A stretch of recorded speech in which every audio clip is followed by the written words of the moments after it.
Amen. Alléluia.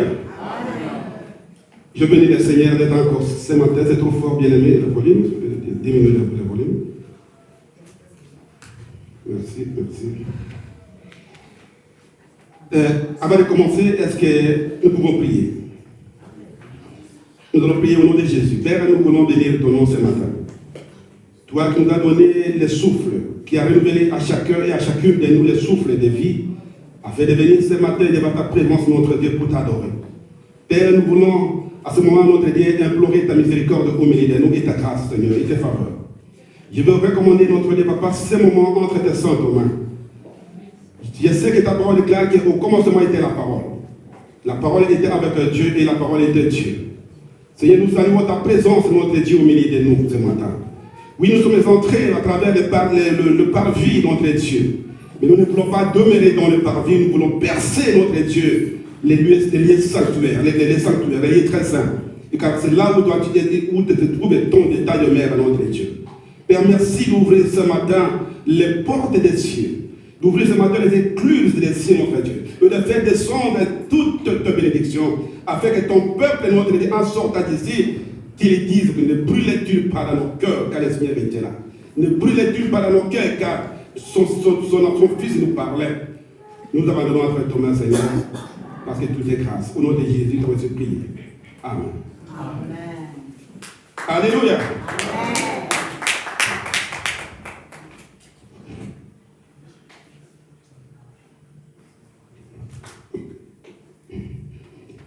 Alléluia. Je bénis le Seigneur pour chacune et chacun de nous, pour votre présence.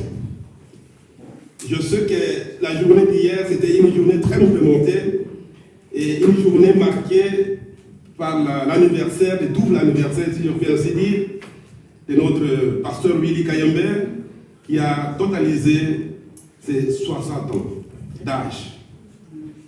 Et non seulement il a voulu célébrer son anniversaire de 60 ans, il a voulu aussi célébrer l'anniversaire de sa vie de 35 ans, de sa vie commune avec sa chère épouse, Maman Micheline. Et Dieu a été glorifié parce qu'il est toujours au milieu des siens. Amen. Amen. Nous rendons grâce à notre Seigneur pour tout ce qu'il a accompli pour son serviteur, et toute la gloire te revienne. Je sais que vous êtes fatigué parce qu'on a été jusqu'à 22h ici, mais je sais qu'à travers l'adoration, à travers la prière, la louange, Dieu nous a encore fortifiés. Et Dieu nous a encore rendu capables d'écouter encore sa parole ce matin. Félicitations à tous ceux-là vraiment qui, malgré les sacrifices d'hier, malgré la fatigue d'hier, se sont donné quand même la peine d'être là pour adorer leur Dieu. Ce matin, je vais parler sur un thème très important. Ce n'est pas un thème qui est nouveau, mais c'est ce qui est connu de tout le monde. Nous avons entendu des prédications plus de 1001 fois. Vous savez, la parole de Dieu, tout ce que nous écoutons tous les jours, il n'y a rien de nouveau. On a déjà tout écouté. On a déjà tout écouté.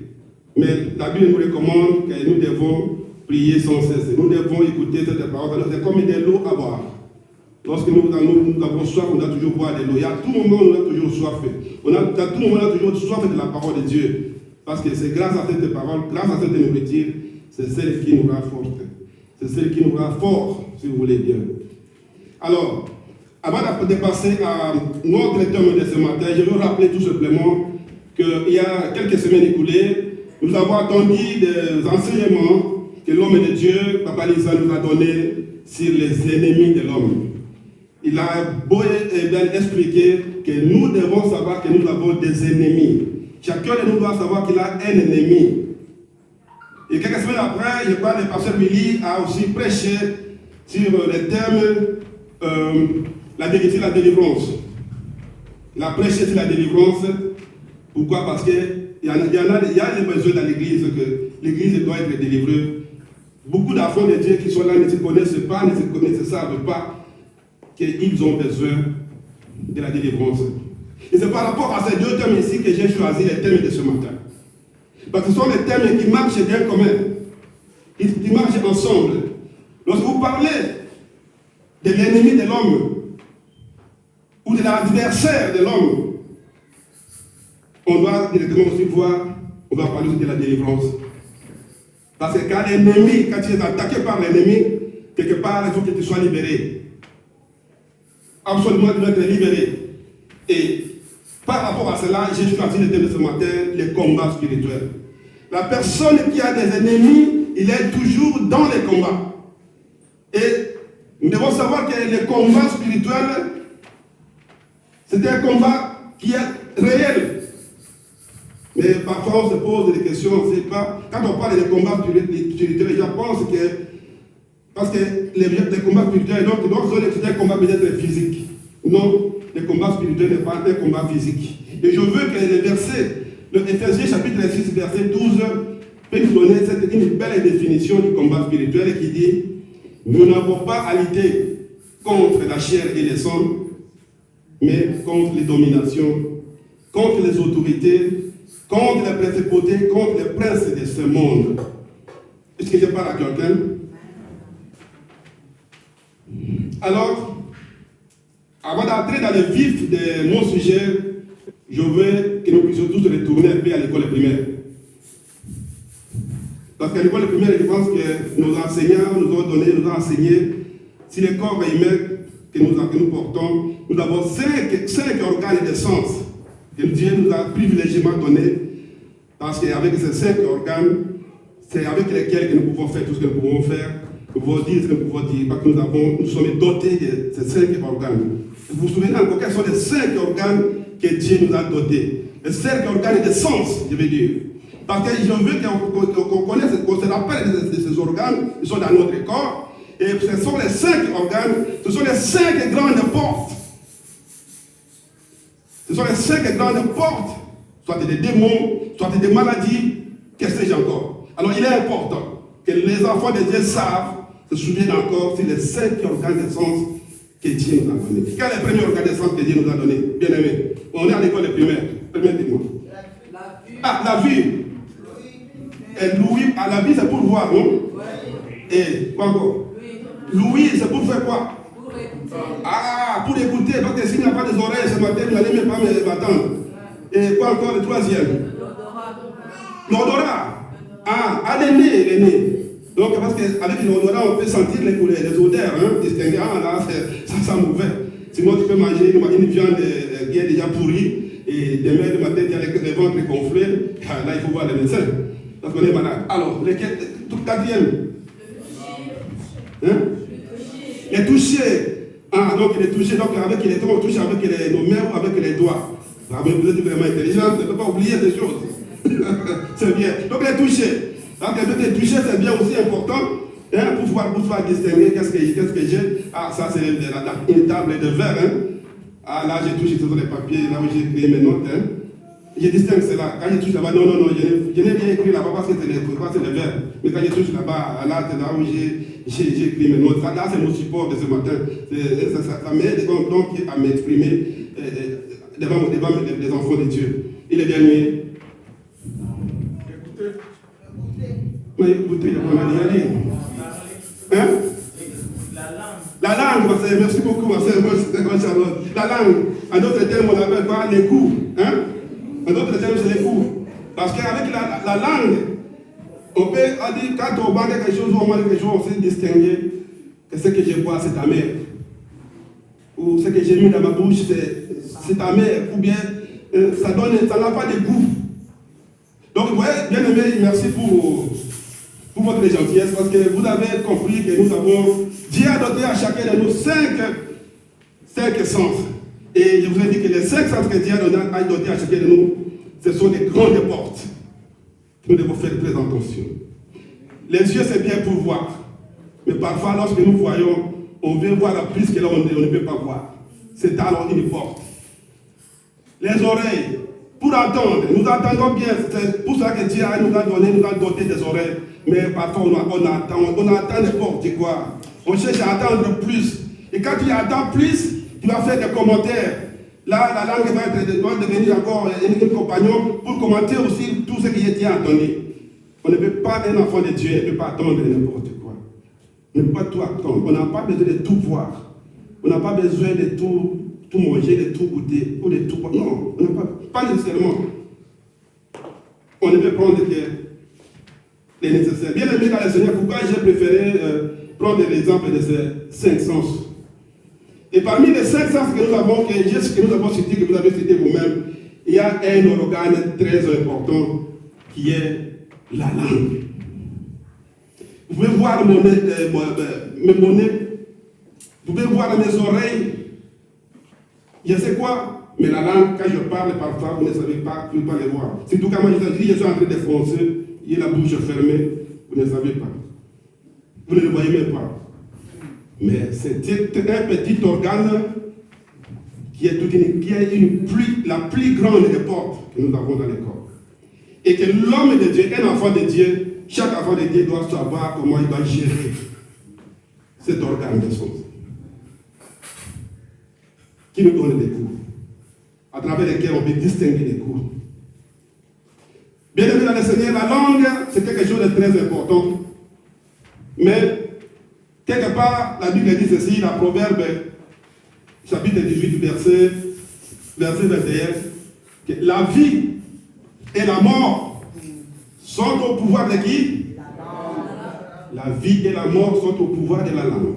Et ceux qui l'aiment en ont déjà mangé quoi? Les fruits. Ceux qui aiment cette langue, ils en ont, il y en a qui, ceux qui l'aiment bien, en ont déjà mangé les fruits. Et ces fruits peuvent être non seulement la mort, mais les fruits, c'est peut-être une maladie. Les fruits, c'est peut-être un problème spirituel. Et tant d'autres, il y en a beaucoup. Vous savez. Alors, je voulais signaler ici que nous devons faire très attention. Je ne vais pas parler de tous les 5 organes ce matin, mais juste tirer votre attention sur la langue, sur cet organe très important dans notre corps. Dieu a donné à chacun de nous et à chacune une langue. Et j'aimerais aussi dire ceci, que si jamais on n'avait pas de langue avec nous, j'ai raisonné dans ce sens. Si jamais on n'avait pas de langue avec nous, on ferait moins de mal aux gens. Est-ce que je parle à quelqu'un? Si on n'avait réellement pas de langue avec nous, on ferait moins de mal aux gens.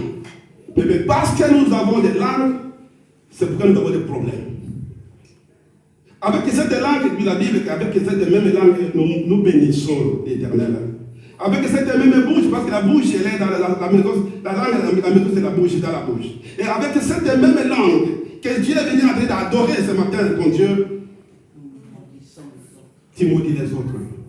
Avec cette même langue, tu critiques les autres. Avec cette même langue, tu méchancettes les autres. Avec cette même langue, vous connaissez tout ce que nous faisons avec nos langues. Mais il n'y a rien de nouveau. Mais je veux seulement attirer notre attention. Parce que ceux qui aiment la langue, beaucoup en ont mangé les fruits. Et c'est la définition, si vous voulez bien aimé, du combat spirituel. Il n'y a pas une autre définition à donner. En dehors de dire peut-être que le combat spirituel, ce n'est pas un combat physique. Donc il y a une différence. Donc la différence du combat spirituel, c'est le combat physique. Or, il déclare que notre combat n'est pas physique. Notre combat est spirituel. Nous n'avons pas à lutter contre la chair et le sang, mais contre les dominations. Contre les princes de ce monde, en bref, contre Satan. C'est là où la guerre est ouverte. C'est là où la guerre est ouverte et beaucoup d'entre nous ignorent cela. Je ne sais pas si on le fait exprès ou c'est par manque de connaissances. Alors que la Bible déclare que mon peuple périt par manque de connaissances. Avec la langue, non seulement je peux faire du mal aux autres, mais je peux faire aussi du bien aux gens. Amen. Je veux faire ce matin que ma langue, ce que je suis en train de dire ce matin, puisse faire du bien à quelqu'un. Je veux que chacun de vous dise, même dans son cœur, que Seigneur, je veux que ma langue fasse du bien ce matin à quelqu'un. Parce que c'est très important. Je connais un Argentin, j'avais suivi un témoignage d'un Argentin qui avait une infection de la langue. Et et cette infection les faisait très mal. Sa langue était tellement gonflée par cette infection. Et l'infection, c'était quoi? Il avait le cancer de la langue. Il a été frappé par le cancer de la langue. Pourquoi? Parce que la personne prenait de la drogue. Au tel point qu'à force de prendre la drogue, il a attrapé le cancer, une infection de la langue qui a dérangé la plupart de sa vie. Mais heureusement à cet homme, parce que Dieu lui a fait grâce, il a été guéri de sa maladie. Il a été délivré de cette infection de la langue. Et depuis lors, la personne a pris une forte décision d'arrêter de ne plus continuer à prendre la drogue. Et heureusement, il s'est converti dans le christianisme. Et aujourd'hui, où nous parlons, il est devenu pasteur. Il a dit, plus jamais la drogue dans ma bouche. Plus jamais n'importe quoi dans ma bouche. Voilà pourquoi je veux que nous puissions tous comprendre que la langue, c'est une grande porte. Regardez ce qui peut entrer dans ta bouche. Ce n'est pas ce qui entre dans ta bouche qui peut suivre l'homme et dit la Bible aussi, mais c'est ce qui sort de la bouche. Et là, nous devons faire très attention. Qu'est-ce que moi je parle aux gens? Qu'est-ce que moi j'ai dit aux gens? De quoi je parle? Un enfant de Dieu, avant de parler, il faut réfléchir une seule fois. Parce que la langue, c'est comme un feu. Tu peux détruire, tu peux ravager même plus de 500 hectares, comme nous le remarquons maintenant en France, avec la sécheresse.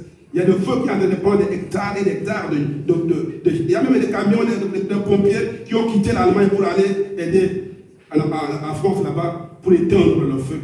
Vous imaginez, la langue c'est une petite chose, un petit organe, mais elle est capable de détruire beaucoup de vies. Elle est capable de détruire beaucoup de personnes. Ce n'est pas pour faire peur à quelqu'un, mais je veux attirer notre attention. Que Dieu nous aide à nous savoir gérer ces belles organes que Dieu nous a donnés pour que nous puissions toujours parler de bien, faire du bien, parler bien, donner de belles promesses. Et non pas maudire. Ils n'ont pas critiqué, ils n'ont pas, je ne sais pas quoi faire quoi, mais que Dieu nous fasse grâce. Alléluia. Amen. Et je veux ce matin que ma langue fasse à chacune et à chacun de vous du bien, pas du mal. C'est ça ma prière. Bien-aimés dans le Seigneur, nous savons que dans l'Église, il y a 5 ministères. Il y a les doctorats, les prophètes, les évangélistes et les pasteurs, qu'est-ce que j'ai encore? Et je veux dire aussi que tous nous ne sommes pas appelés à devenir des pasteurs. Tous ne sont pas appelés à devenir des évangélistes. Mais qu'est-ce que je veux dire par là? Tous, bien aimés, nous sommes appelés à prendre conscience du combat spirituel. Et le combat spirituel, c'est une réalité. Le combat spirituel, ce n'est pas une utopie. Utopie, c'est quelque chose d'imaginaire. Le combat spirituel est véritable. Mais en tant qu'enfant de Dieu, il faut qu'on le sache. Il faut que tout enfant de Dieu sache qu'il a un adversaire. Que chacun de nous sache qu'il a un ennemi. Je veux dire que votre ennemi ici, votre adversaire ici, ce n'est pas le frère ou la sœur qui est à tes côtés. Mais notre ennemi, il est spirituel. On ne les voit pas. Vous savez, si on pouvait voir nos ennemis spirituels, nos ennemis, je pense qu'on pouvait faire la guerre à tout moment parce que tu vois directement la personne qui t'attaque. Je ne peux pas avoir le problème avec maman Hélène aujourd'hui. Je ne peux pas aller attaquer maman Hélène parce qu'il m'a injurié, il a mal parlé de moi. Mais ce que je vais faire, c'est quoi? Je dois combattre, ce n'est pas maman Hélène, mais l'esprit qui est derrière maman Hélène. Cet esprit qui pousse maman Hélène à m'injurier. C'est cet esprit-là que je dois combattre. Voilà pourquoi, bien aimé, nous devons connaître les combats spirituels. Nous n'avons pas à lutter contre la chair et les sangs, les personnes, les corps des esprits mauvais. Ce sont des esprits méchants. Lorsque les portes sont ouvertes, on est animé des mauvais esprits. Lorsqu'on a ouvert une porte, il y a des esprits qui entrent. Et quand ils entrent, ce n'est pas pour blaguer avec nous. Ce n'est pas pour jouer avec nous. Et lorsqu'il y a beaucoup dont les portes sont déjà ouvertes, parfois nous sommes possédés. Inconsciemment, on ne sait pas. Tu es possédé, mais tu es inconscient. Parce qu'il y a des fois, tu es en train de commettre un péché. Parfois, tu n'aimes pas commettre ce péché-là, mais tu es oublié. Tu te sens toujours poussé à commettre ce péché-là. Il t'a toujours poussé à parler mal de quelqu'un. Il t'a toujours poussé, je ne sais pas, à faire quoi que ce soit. Parce que tu as ouvert la porte. Tu as ouvert une porte et que ces démons sont logés en toi. C'est pourquoi, il passe à prêcher sur la délivrance. Les gens comme ça, les personnes comme ça, ce sont des candidats à la délivrance. Il faut beaucoup prier pour demander à Dieu, Seigneur, est-ce qu'il y a quelque chose qui met une entrave entre moi et toi? Et c'est la nécessité de la délivrance. Pourquoi ne pas passer devant l'église pour demander cela? Il ne faut pas seulement attendre si on est en train de louer Dieu, en train de prier, que lorsque quelqu'un tombe, on va comprendre que non, il est tombé parce qu'il a des démons. Non. Oui, on peut tomber quand on a des démons, oui. Mais on peut tomber, pas nécessairement quand on a des démons, on peut tomber parce qu'on a été frappé par la puissance du Saint-Esprit. On peut tomber parce qu'on a été frappé par la gloire de Dieu. Parce que lorsque nous sommes en train de louer notre Dieu ici, lorsque nous sommes en train de louer notre Seigneur, nous oublions qu'il y a une gloire qui descend. Nous oublions combien d'anges sont avec nous pour chanter à la gloire de Dieu. Crier à l'image de Dieu, les anges sont avec nous. Chacun a un ange, sans compter les anges des cieux, les chérubins, les archanges, les térébintes, sont tous là pour chanter avec nous, pour louer avec nous. Mais vous ne tenez pas que pendant la louange, il y a des personnes qui peuvent recevoir des délivrances ou des guérisons.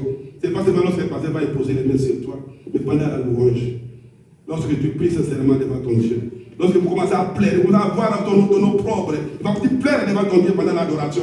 Même si tu es en train de pleurer, laisse pleurer parce que ta délivrance commence.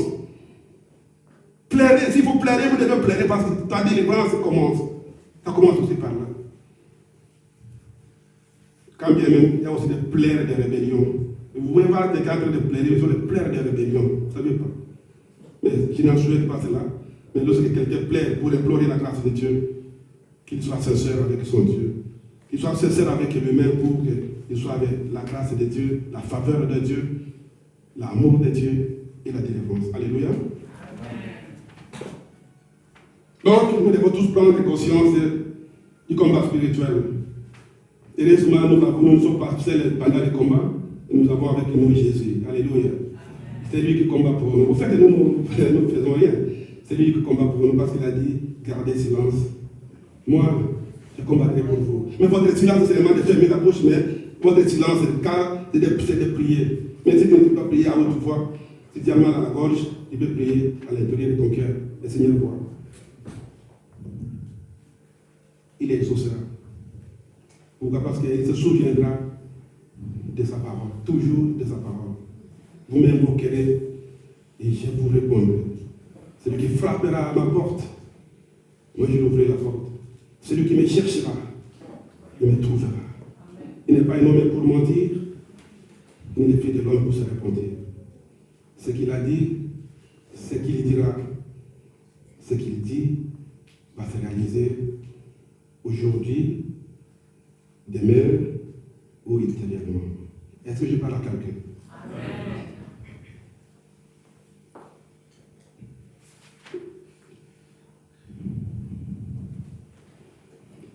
Il y a quelque chose bien aimé qui me choque. Nous sommes dans les combats spirituels.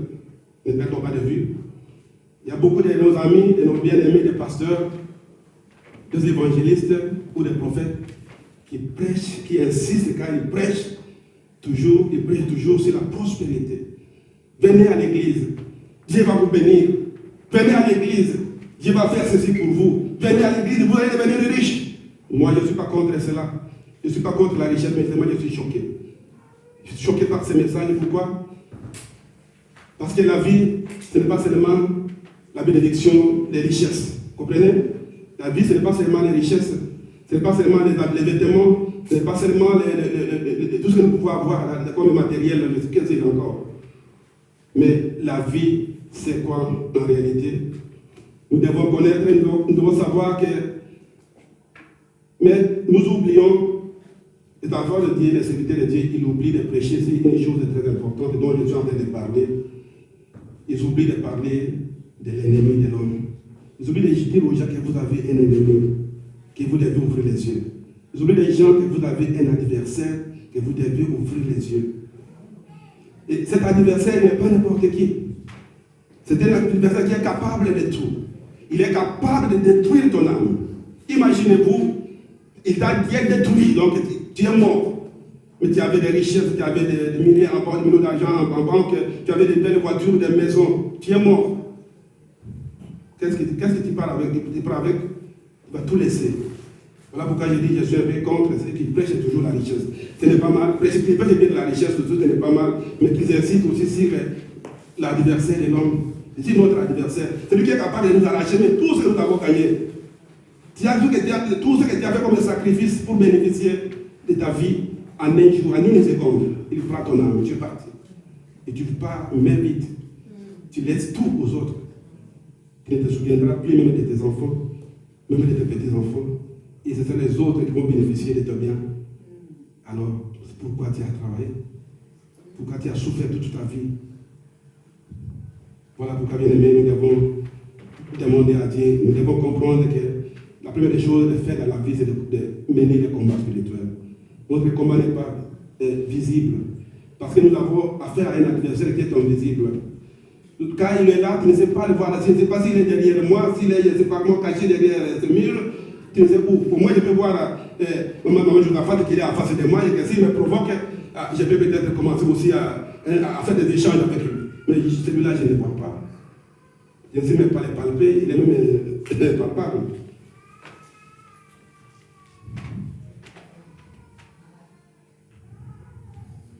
Nous devons faire un effort pour connaître notre ennemi, pour nous être à la brèche, pour que cet ennemi ne vienne pas nous surprendre. Pour que cet ennemi, quand il viendra, qu'il puisse trouver que les portails sont fermés. Qu'il trouve que les portails sont fermés à clé et qu'il est incapable de percer. Mais lorsqu'il viendra et qu'il trouvera que les portes sont grandement ouvertes, ne vous y trompez pas, bien aimé dans le Seigneur, il va faire ce qu'il fait. C'est comme un homme fort qui quitte sa maison pour aller chercher à voler dans une autre maison. Mais lorsqu'il arrivera devant la porte, et que la porte est fermée à clé, et à tout ça pour que porte mais il ne saura pas, parce que la porte est fortement fermée. La porte est grandement fermée. Mais lorsque tu as fait une négligence et que tu as laissé la porte ouverte, à Koya, et quand il vient, vous savez que quand l'ennemi vient, quand il dit il ne vient pas seul, il a toujours accompagné. Et il a fait les dégâts. Dans la maison, moi, c'est à Kobela, on va la Kobela, tu poses la question, mais moi j'ai pris, dis, mais qu'est-ce qui ne va pas? Les enfants toujours malades. Qu'est-ce que moi j'ai fait? Quel est le péché que moi j'ai commis pour que toute ma maison soit toujours malade? Qu'est-ce qui ne va pas? Alors vous oubliez que quelque part, tu as ouvert une porte. Il faut faire que cette porte soit fermée. C'est par la prière. Que Dieu nous fasse grâce pour que nous puissions comprendre que le combat spirituel, ce n'est pas un combat physique, mais c'est un combat qui est contre les esprits. Et nous devons comprendre cela. C'est très important. Frères et sœurs, dans le Seigneur, je vais dire à quelqu'un ce matin que nous sommes en train de vivre l'état eschatologique. Les moments que nous sommes en train de passer, c'est des moments apocalyptiques. Nous sommes au soir, dit-on. Nous ne sommes plus au matin. Au soir, dit-on, c'est pour nous dire aussi, à notre terme, que le retour de notre Seigneur est déjà à la porte. Que nous devons veiller, que nous devons ouvrir nos yeux. Nous devons utiliser le sens que Dieu nous a donné pour les biens. Afin que lorsque notre Seigneur viendra, qu'il ne soit pas une surprise pour moi. Mais moi qui parle devant vous. Qu'il ne soit pas une surprise pour toi. Parce que l'heure est presque accomplie. Nous vivons les temps pour ceux qui ont la sagesse. Pour tous ceux qui sont spirituels, ils peuvent comprendre que ce que j'ai dit, ce n'est pas en vain. Nous vivons réellement l'état eschatologique. Donc nous sommes au temps du soir où l'avènement du Seigneur peut frapper à la porte à tout moment, que nous devons seulement savoir dans quel état je me trouve. Mon frère, ma soeur, dans quel état le Seigneur te trouvera. Les combats spirituels. Il est une réalité. Et vous devez savoir que les combats spirituels, c'est d'abord pour nous, les chrétiens. Les combats spirituels, ce n'est jamais pour les païens. C'est pour les chrétiens. Le combat spirituel, c'est pour l'église de Dieu. Nous devons savoir que l'église de Dieu peut être combattue. Il n'y a que les gens qui ont les yeux spirituels qui peuvent comprendre que oui, même l'église de Dieu peut être combattue. Et vous vous rendez compte? Là, on ne peut même pas s'imaginer. Oui, on peut comprendre que la famille peut être combattue. Les chrétiens peuvent être combattus. Mais l'église de Dieu peut être combattue. Vous vous rendez compte? Ça cela veut dire que vous comprenez l'ampleur du combat spirituel. Le combat spirituel ne se limite pas seulement ailleurs, dans nos maisons, ou chez nous, dans le travail, partout, je sais où, mais à l'église aussi, l'église peut être combattue. Il n'y a que des hommes et des femmes spirituels qui peuvent comprendre que non, nous devons nous lever parce que l'église est combattue. Vous savez que quand l'église est combattue, la chute de l'église n'est pas loin. Alléluia. Lorsque l'église de Dieu a commencé à être combattue, la chute de l'église n'est pas loin. Et il est important que chacune comprenne l'importance du combat spirituel. Nous devons nous lever, bien-aimés, dans le Seigneur. Oui, l'enfant est en train d'adorer son Dieu à sa façon. C'est en plein air, il adore son Dieu.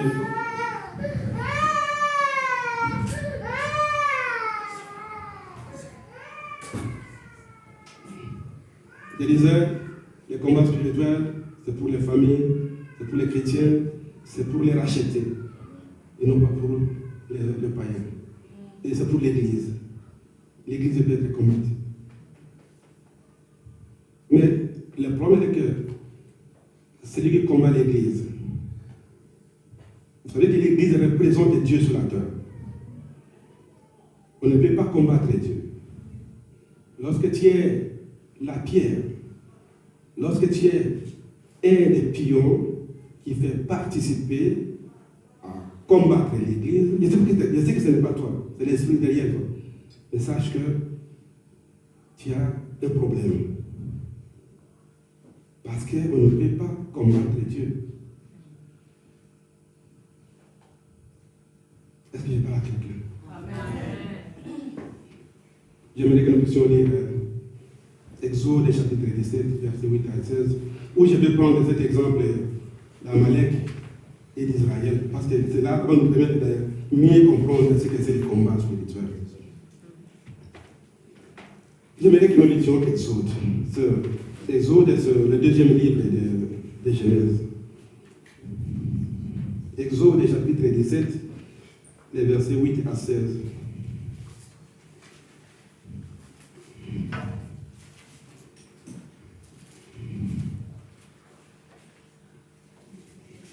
Exode chapitre 17, les versets 8 à 16. Si quelqu'un a trouvé, il peut se lever pour le respect de la parole et on le dit à haute voix.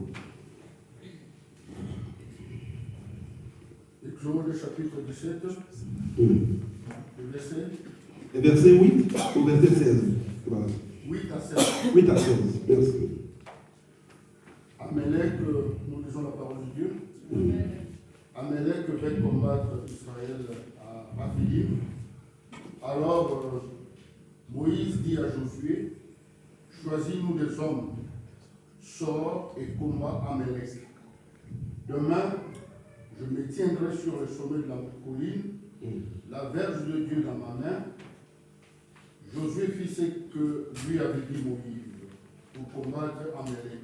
Et Moïse, Aaron et Hur montèrent au sommet de la colline.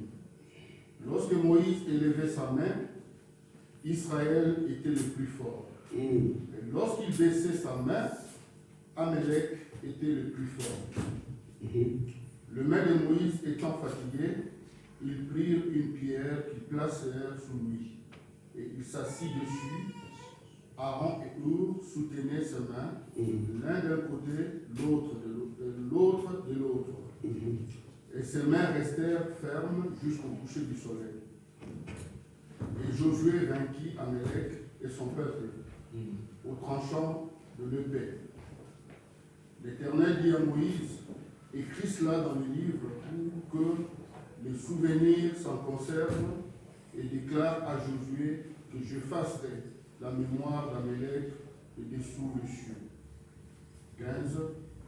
Moïse bâtit un autel et lui donna pour nom l'Éternel ma bannière. C'est la parole de Dieu. Amen, et nous l'acceptons. Alléluia. Amen. Bien aimé, comme je vous ai dit que cette histoire d'Amalek avec Israël, ce n'est pas une nouvelle histoire. On en a entendu 1001 fois. Mais c'est une triste histoire quand on entend cela. C'est une histoire qui me fait mal au cœur en l'entendant seulement. On entend que Amalek vint. Il a dormi, un matin il se lève avec l'esprit de la guerre pour aller combattre qui? Aller combattre Israël. Pour des raisons que nous avons citées tout à l'heure. Amalek vient combattre Israël à Rephidim. Et Amalek, dont nous entendons parler tous les jours, c'est qui exactement? Bien aimé dans le Seigneur, c'est pourquoi je dis que ça fait très mal. C'est une histoire qui fait froid au dos. On dit que Amalek était le petit-fils d'Ésaü. Cet homme qui a pris la décision d'aller combattre Israël. Il était le petit-fils d'Ésaü. Il n'était même pas le fils d'Ésaü. Ce n'est pas son fils. Donc, moi, Ésaü, mais pourquoi qu'on a eu une décision pour qu'on ait de Israël? Parce qu'il a attendu qu'Israël doivent partir à la terre promise où le lait et le miel coulent et là ils seront très heureux. Alors Amalek il a dormi, s'est réveillé, il dit non, je dois aller combattre Israël. Et pourtant, vous savez que c'était les gens d'une même famille. Ce n'est pas un étranger, hein. Ils étaient dans la même famille. Parfois on est combattu. C'est vrai parce que ce n'est pas quelqu'un d'ailleurs qui peut venir te combattre. Moi, je vais combattre. Papa, je vais combattre. Un ennemi qui ne te connaît pas, mon frère, ma soeur, il ne va jamais te combattre. C'est pourquoi il est important de pouvoir connaître la réalité du combat spirituel. Tu dois savoir que le combat commence là où tu es. C'est là où le combat. À partir de ta maison, c'est à partir de là. Moi, c'est le à beaucoup ça là. Animé par l'esprit mauvais. Mais il est animé. Ta femme peut devenir Satan. Oui, ton mari peut devenir Satan. Ton enfant peut devenir Satan. Mais alors, si tu n'es pas une femme ou un homme de combat, comment tu les sauras? Si tu ne veilles pas, si tu ne pries pas, comment tu les sauras? Et pendant que si tu pries, si tu veilles à la prière, si tu vas qu'à la prière, Dieu va te révéler. Parce qu'il n'y a rien de caché devant les témoignages. Dieu va te révéler. Il ne veut pas dire que si tu as épousé une femme peut-être sorcière, que tu puisses la chasser. Non. À travers toi, cette femme sera délivrée. Parce que tu l'as épousée. À travers l'homme, l'homme sera délivré parce que la femme elle est chrétienne, la femme elle est combattante et l'homme sera délivré. Et vous ferez une famille heureuse. Parce que c'est ça le plan de Dieu. Il veut que nous puissions vivre heureux. Il veut que nous puissions vivre dans la joie. Il veut que nous puissions vivre en harmonie, à vivre dans l'abondance. Notre Père n'est pas un homme, il n'est pas un Dieu de pauvre. Il n'est pas un Dieu de malheureux. Notre Père, il a tout. Alléluia. Et tout simplement, je tire notre attention de connaître les combats spirituels. Alors on dit qu'Amalek veut combattre Israël à Rephidim. À cause de quoi? À cause de la jalousie. Tout simplement parce qu'Israël va aller dans la terre promise, où le lait et le miel coulent. Là, ils n'auront pas fait. Mais pourquoi avoir la jalousie avec ton propre frère? Pourquoi cette jalousie? Et je vais dire par ici que Dieu condamne la jalousie. Lorsque vous jalousez votre frère, lorsque vous jalousez votre soeur, sachez qu'il y a des problèmes avec Dieu. Et de même, Amalek avait le problème avec Dieu parce qu'on ne peut pas combattre Dieu. Et nous connaissons tous les sorts d'Amalek. Ce qui me réjouit, c'est la position de qui? La position de Moïse qui me réjouit. Parce que lorsqu'il a entendu cela, lorsqu'il a dit les cris de guerre, qu'Amalek va aller attaquer, Moïse n'a pas dormi. Moïse a aussi pris position de son côté. Alors, il s'était organisé comme le royaume de Satan est organisé, heureusement, Moïse était aussi organisé. Qu'est-ce qu'il a fait? Il a dit, comme la situation est ainsi, il appelle Josué pour lui confier une mission. Il va les préparer, chercher des hommes forts. La guerre est à la porte. Nous devons aller nous battre avec l'ennemi. Nous ne pouvons pas dormir. Préparons-nous pour le combat. Et Josué est parti apprêter l'armée. Il a choisi des hommes forts. Il a choisi des hommes compétents. Et c'est comme ça que Moïse a dit oui, comme il a fait son programme. Il a pris avec une idée tellement sage. Il dit non, je ne vais pas passer. Il devait aller à la montagne pour aller prier, pour aller intercéder avec eux. Lorsqu'il va prier, lorsque la guerre va commencer, qu'il ne puisse pas perdre la guerre.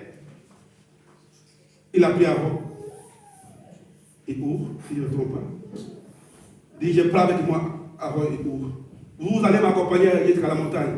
Et c'est là où je vais aller invoquer le nom de l'Éternel. Pour que l'Éternel intervienne lorsque Amalek viendra me combattre. Lorsque Amalek vient combattre le peuple de Dieu, pour que Dieu puisse écouter mes cris. Ils sont partis. Parce qu'ils ont compris que le combat était prévu à partir de 6h du matin jusqu'au soir à 18h. Donc ils devaient se combattre pendant toute une journée.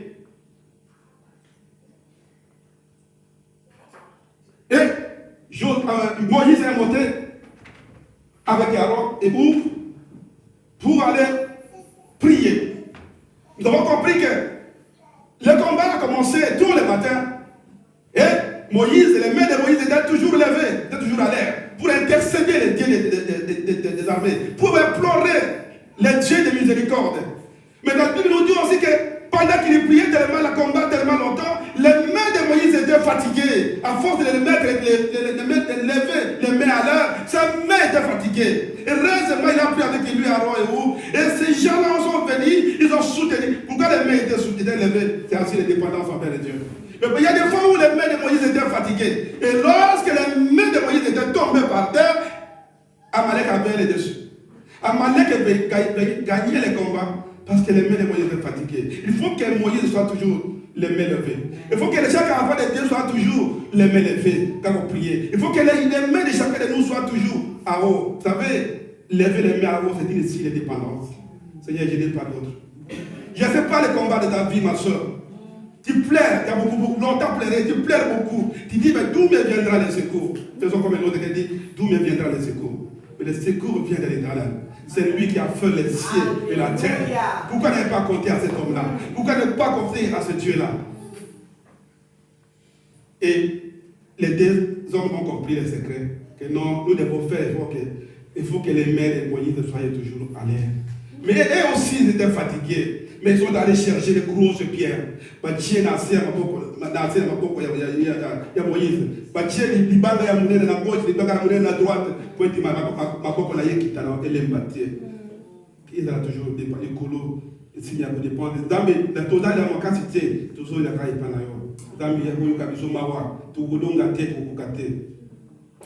et vous comprenez que quand le combat était acharné, parce que Dieu a dit que vous, moi je suis l'Éternel, vous combattez.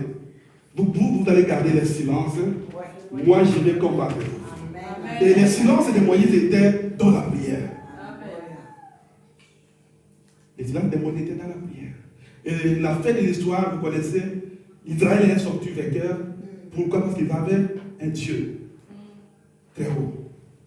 Et ils ont compris que lorsque Moïse a vu cela, il a dit, oh, si nous sommes sauvés, c'est grâce à Jéhovah Nissi. Quand vous plairez à Dieu, invoquez Jéhovah Nissi. Parce que c'est lui qui, lorsqu'il y a des combats, il intervient. Lorsque le combat commence déjà à vous chauffer, il intervient. Après Jéhovah Nissi. Mais Moïse a vu cette victoire triomphale. Et il a même bâti un hôtel pour Dieu. Alléluia. Il a même bâti un hôtel pour Dieu en guise de reconnaissance, en guise d'action de grâce, pour dire Dieu est ma bannière. Amen. Combien de fois tu invoques ce Dieu-là? Combien de fois tu cites ce Dieu-là? Si tu es fatigué dans tes prières, si tu n'arrives pas à prier, dis seulement Dieu, tu es ma bannière.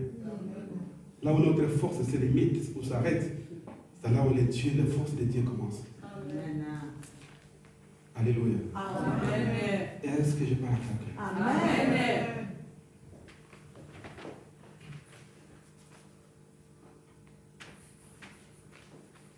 Donc, les combats entre Amalek et Israël, je veux dire, ces combats entre les deux, c'est une figure.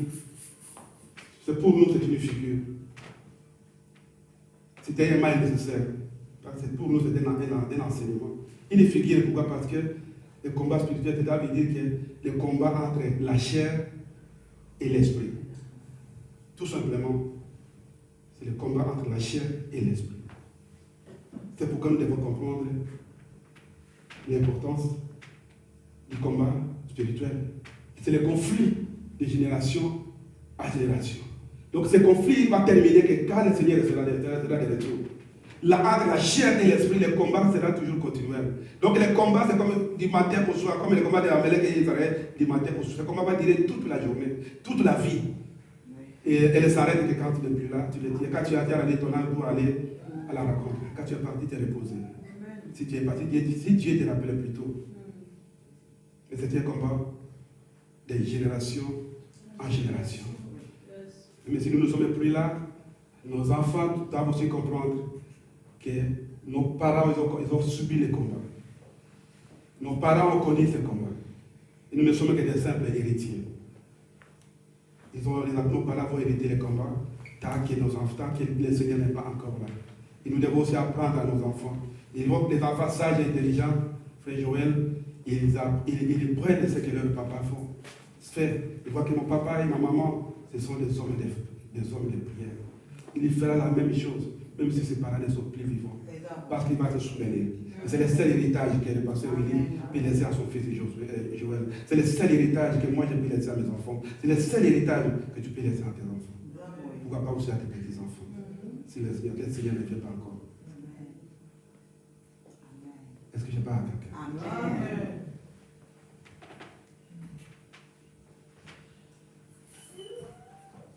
Donc,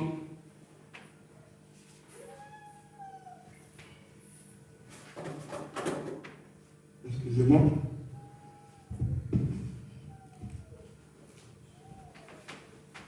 Je suis presque à la fin de mon discours. Lorsque ce combat entre Amalek et Israël a commencé, il y a une personne qui était touchée. Il y a une personne qui a attendu cela que non, Israël est menacé. Et cet homme, c'est Daniel. La Bible déclare que Daniel, au soir de sa vie, vous comprenez, au soir de la vie de quelqu'un, c'est-à-dire qu'il était devenu vieux. Hein? Daniel avait 90 ans. Daniel avait 90 ans. Il a attendu qu'Israël est menacé. Et la Bible nous dit que lorsque Daniel a entendu cela, il était troublé.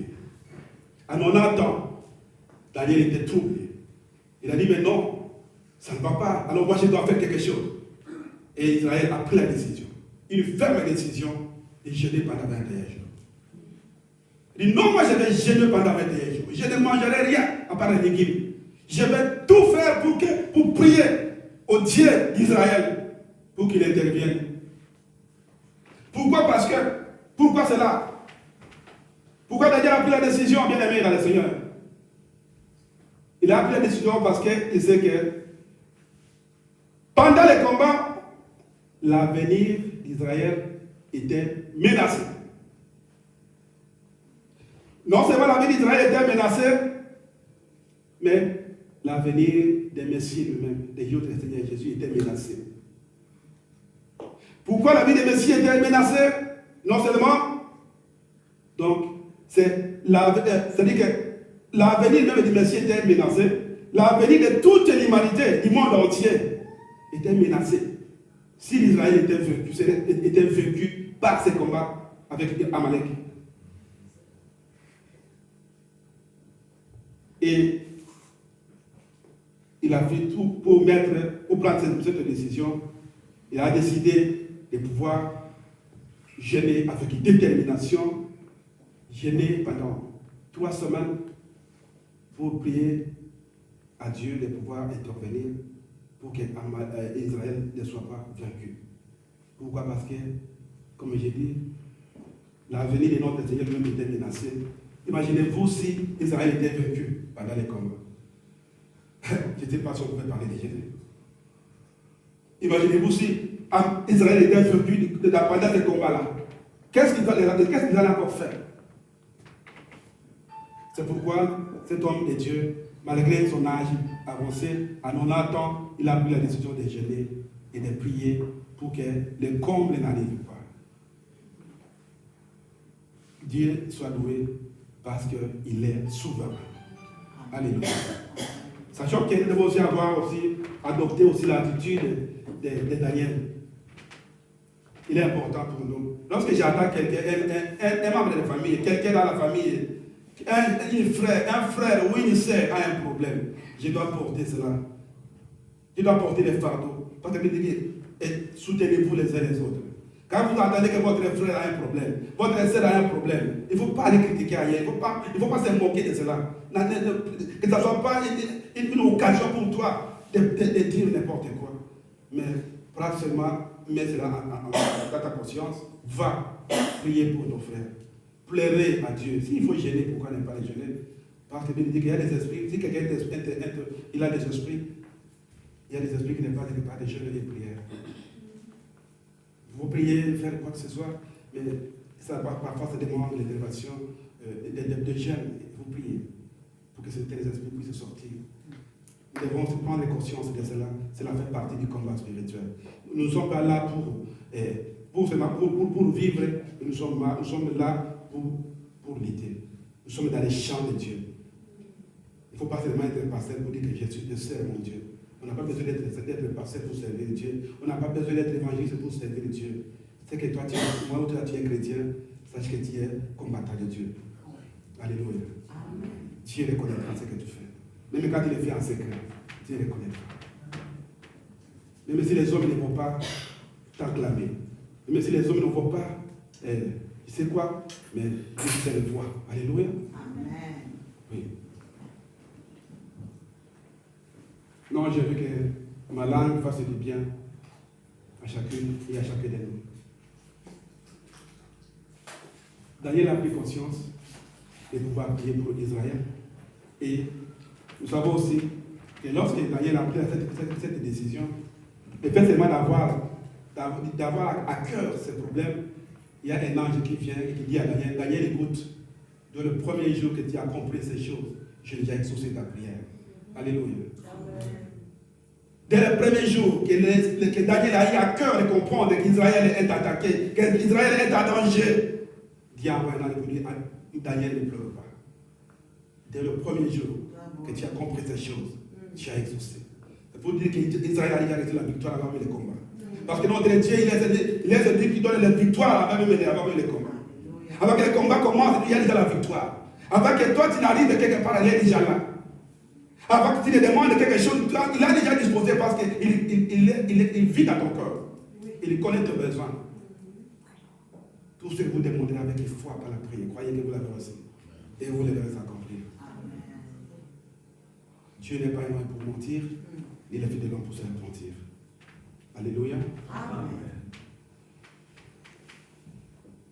Non, je voulais dire qu'à chacun de nous, je le répète, nous devons tous prendre conscience du combat spirituel. Le combat spirituel est réel. Mais je sais qu'avec Dieu, nous ferons des espoirs. Alléluia. Amen.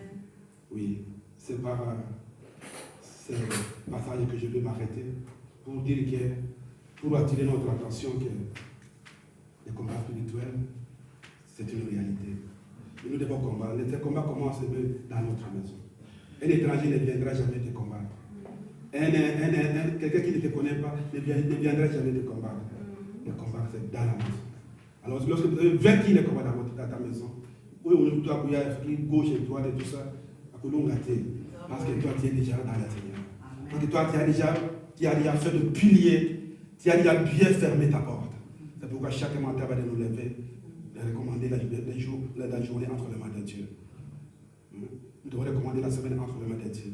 Nous devons recommander les mois entre les mains de Dieu. Nous devons recommander l'année entre les mains de Dieu. Parce que c'est lui qui protège, celui qui garde.